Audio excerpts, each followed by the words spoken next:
Riu thutha wa Gathaiya Dennis na Ngoni wa Thũita gũkorwo magĩcokereria wĩra, yesterday they both took to their social media pages na gũkorwo makiumbũrĩra mafans ao atĩ finally the long wait is over na nĩ macokereirie wĩra-inĩ. Na true to that, mũthenya wa ira cikĩhanda thaa 7 they were back in studio live macokereirie wĩra-inĩ. Ndeto irakũngũĩrwo mũno na mafans marakiuga nĩ makena mũno mũno nĩ gũcokerio JKA.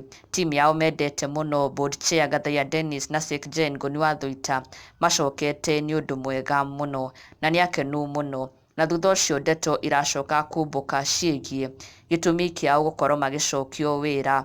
It's now revealed that Ngoni wa Thũita na Gathaiya Dennis marakorirwo magĩcokio wĩra due to public demand. Makiri ma Akenya nĩ marakorirwo makĩyumĩria na gũkorwo makĩambĩka campaign ya Okoa Kameme. It was trending in Kenya on Twitter at #1 the hashtag Okoa Kameme.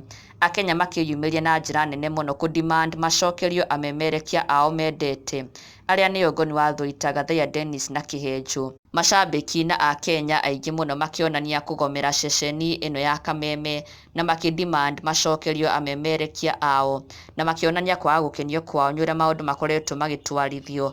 Ũguo amemerekia ao makoretwo magĩthiĩ missing mwaka ũyũ na koguo Kameme ĩragĩkorwo ĩgĩtrend on Twitter at #1 with the hashtag Okoa Kameme.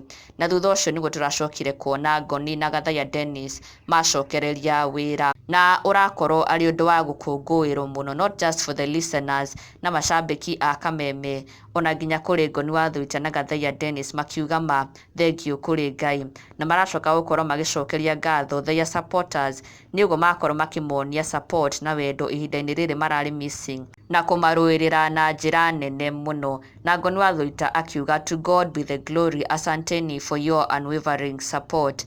Magegete mũno nĩ ũrĩa Akenya marakorirwo makĩmonia wendo na now they are back na nĩ macokereirie wĩra-inĩ na mafans nĩ akenu rĩu. Na ndũgakĩriganĩrwo gũsubscribe for the latest and trending Kikuyu celebrity news. Never miss an update. Subscribe now.